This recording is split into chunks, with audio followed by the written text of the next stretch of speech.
On August 23rd, 1305, a terrible scene was taking place in the heart of London. Thousands of English had gathered around the execution scaffold set up near Tower Bridge. But this was not an ordinary execution. A giant half-man with his hands tied behind his back, his neck not forced to bow, was preparing to say his last words. The English judges wanted him to apologize, to swear allegiance to King Edward. Just a few words would be enough. "I beg your pardon." But the only word that came from William Wallace's lips was this: freedom. That day, one man's death would set all of Scotland on fire. His spirit would live for centuries. Tonight, I will share with you the legendary story of William Wallace, one of history's greatest freedom fighters. This man was not just a warrior, but also a victim of a cruel feudal system, a witness to English tyranny, a legendary leader who awakened the soul of a nation. If you love freedom struggles, stories of courage and sacrifice, epic battles where the small defeats the large, don't forget to subscribe to my channel and turn on notifications. The real story of this character, born in Scotland's steel-like mountains, raised with love of freedom, who alone challenged the giant English empire, is so dramatic that it makes even the biggest Hollywood movies pale. If you're ready, let's dim the lights and dive into the wild Scotland of the 13th century, into Wallace's immortal story. 13th century Scotland was completely different from today's modern world. This was a cruel feudal society, and a strict hierarchy governed everything. At the top sat the king. Below him were the great lords. Then came the small lords and knights. At the bottom were the peasants. This system was rigid as stone, and almost never changed. Whatever class you were born into, you would most likely die in that class. In Scottish society, there was also a very strong clan system. Large families like the Campbells, MacDonalds, Stuarts, Wallaces, each had their own lands, traditions, even their own war cries. The life of peasants was incredibly hard. The real owners of the lands were the lords.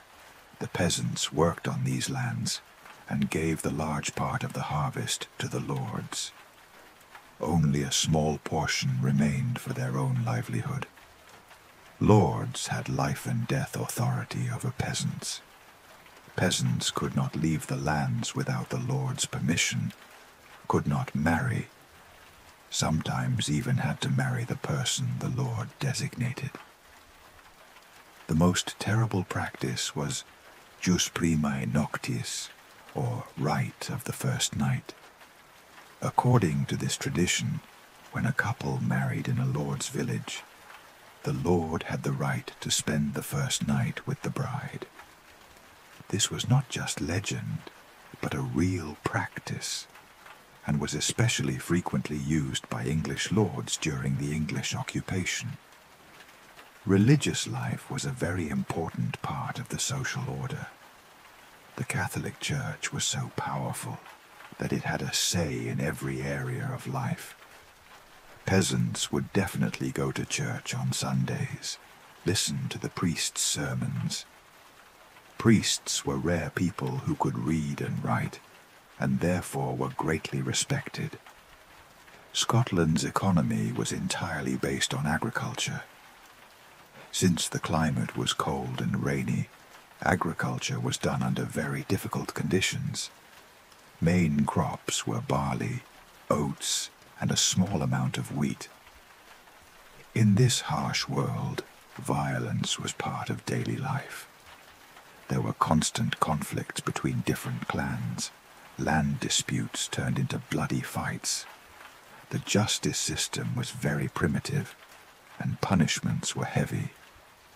Around 1270, a child was born into this harsh world in the village of Elderslie, in Scotland's Renfrewshire region. William Wallace.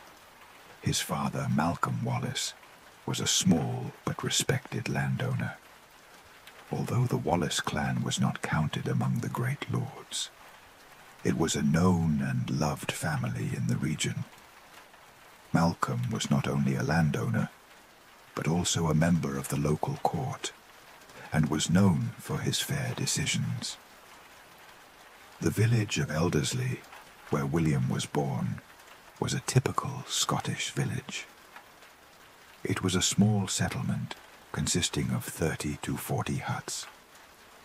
The huts were mostly made of stone and adobe. Their roofs were covered with straw. The streets were muddy. In winter, they turned to ice.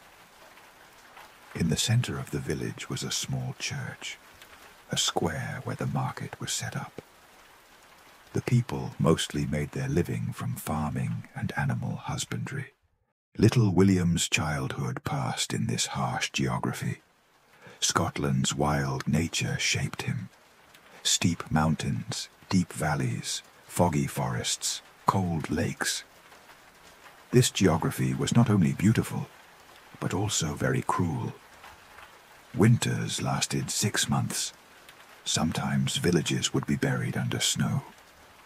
These difficult conditions had made the Scots resilient, brave, and independent. William saw the cruelty of the feudal system at a very early age. The land workers living in the village had to work for the Lord for the large part of the harvest. They worked for free several days every week, could only tend to their own fields in the remaining time. William noticed the injustice of this system. "Why are we working for them instead of them for us?" he would ask his father. His father, Malcolm, was teaching him all the subtleties of Scottish tradition. He learned to use a sword, shoot arrows, ride a horse. But the most important lessons were different: honor, courage, loyalty, and most importantly, freedom. "A Scot bows to no one," Malcolm would say constantly. "Freedom is our most sacred treasure. We must be willing to die for it." William developed physically very early. Even when he was 10 years old, he was much taller and stronger than his peers. By the time he reached 15, he was nearly 2 meters tall. But what really stood out was his character. He would never remain silent in the face of injustice. Once he had seen English tax collectors take even an old woman's last chicken in the village. Although William was only 12 years old, he had opposed the tax collectors, asking, "What will this woman eat?" William's education was entrusted to the monks at Paisley Abbey. This monastery was one of Scotland's important educational centres. Here not only religious education was taught, but also Latin, French, mathematics, history, and philosophy. The most important thing William learned here was Scotland's ancient history through written sources. The monks told him about Scotland's ancient independence, Pictish kings, the kingdom of Dalriada, Scotland united by Kenneth MacAlpin. All were independent Scottish kingdoms. "Our ancestors bowed to no one," the monks would say. Romans, Vikings, Anglo-Saxons, they stood against them all. William also learned why the English coveted Scotland. Scotland had strategic importance. It could control England from the north. It also had rich lands, abundant water sources, mineral deposits. Most importantly, due to the Scots' warrior characteristics, they could be strong allies. In 1286, the sudden death of Scottish King Alexander III changed everything. Alexander had ruled the country in peace for 30 years. Scotland was prosperous, trade had developed, population had increased. But Alexander had no male heir. His only heir was his 6-year-old granddaughter, Margaret. Little Margaret died on the way while being brought to Scotland in the year 1290. This event caused a great crisis in Scotland. 13 different candidates began to compete for the throne. When the Scottish lords became desperate, they appealed to the neighbouring English king, Edward I. This decision would be disastrous for Scotland. Edward Longshanks was a very intelligent and cruel king. He saw Scotland's weakness as an opportunity. He declared himself overlord of Scotland and intervened as arbitrator in the throne dispute. In 1296 he made John Balliol king, but Balliol was only Edward's puppet. Edward wanted to completely control Scotland. His first action was to make the Scottish lords swear allegiance. This forced oath was collected in a document called the Ragman Roll. Most Scottish lords took the oath out of fear, but some resisted. William Wallace was among those who resisted. Edward's tyranny was not only political, he also brought very harsh conditions to the Scottish people. Taxes were doubled. English sheriffs were placed in Scottish towns. The most cruel practice was the spreading of the right of the first night. English lords used this right very often, disregarding the honor of Scottish families. This practice was not only an individual tyranny, but also caused systematic humiliation. Scottish men could not protect their wives, their daughters. This situation created great anger in society, but no one dared to openly rebel. William had married Marion Braveheart during that period. Marion was a beautiful, intelligent, and determined woman. The two young people loved each other very much, but the threat of right of the first night also hung over their marriage. The English sheriff in their region, William Heselrigg, intended to use this right. In the spring of 1297, the incident erupted. Heselrigg had summoned Marion, announced that he would use the right of the first night. This was intolerable for William. He had to take action to protect Marion, but this also meant open rebellion. At that time, disappointment in Scotland was at its peak. The people were fed up with English tyranny. Taxes, forced labor, right of the first night, arbitrary arrests. All kinds of injustice were being experienced. Just one spark would be enough, and the rebellion would begin. One day in May, this spark emerged in Lanark Market. William had gone to the market with Marion. Heselrigg's men tried to forcibly take Marion. William intervened, and the fight quickly grew. William killed 2 English soldiers. There was no turning back now. That night, when William returned home, he found Marion killed. Heselrigg had taken revenge. This event completely changed William's life. Now this was not just a personal matter, but had become the matter of all Scotland.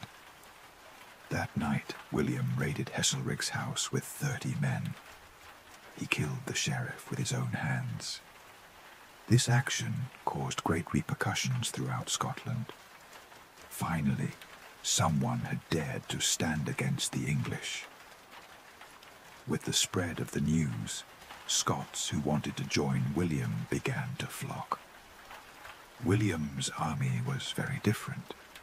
These were peasants, craftsmen, small lords. What they all had in common was being fed up with English tyranny. Most had no professional military training, but all had the fire of freedom burning in their hearts. In the summer of 1297, another Scottish lord named Andrew Moray also started a rebellion in the north. The two leaders united their forces. Now there was a real resistance movement in Scotland. This was not just an uprising, but a freedom struggle. On September 11th, 1297, the two armies faced each other at Stirling Bridge. The English army was a giant force of 50,000. William had only 10,000 men. But William knew the geography well. Stirling Bridge was very narrow. It could neutralize the English numerical superiority. William waited for half of the English army to cross the bridge, then with a sudden attack seized the bridgehead. The English army was divided in two and suffered a great defeat. This victory was very important not only militarily, but also psychologically. The Scots had seen that they could defeat the English. After the Stirling victory, William received the title Guardian of Scotland. But in the year 1298 at Falkirk, he was defeated by the army commanded personally by Edward.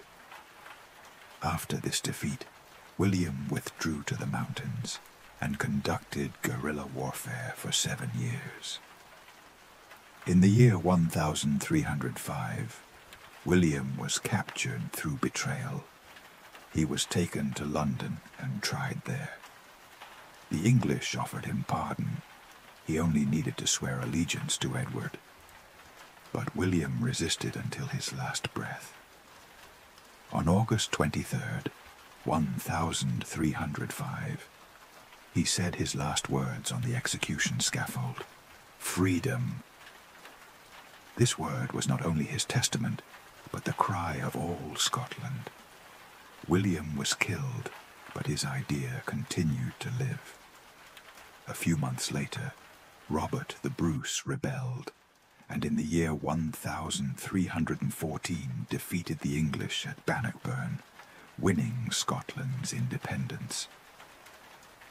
The story of William Wallace is not just one person's story, but the story of a nation's freedom struggle. The feudal system of that time, English tyranny, practices like right of the first night show that William's struggle was not only political, but also a human struggle. He was defending people's right to live with dignity. So, friends, this is the true story of William Wallace. The story of a man who grew up in the harsh conditions of 13th century Scotland, experienced feudal tyranny, but never surrendered. His struggle shows us that freedom is always won through struggle, and every generation must defend it anew. I hope you enjoyed this true story of William Wallace. Knowing the conditions of that time helps us better understand his struggle. Share your thoughts in the comments. If you liked the video, don't forget to like and subscribe to my channel. Which historical character's story do you want to hear in the next video? Write in the comments. Take care until then.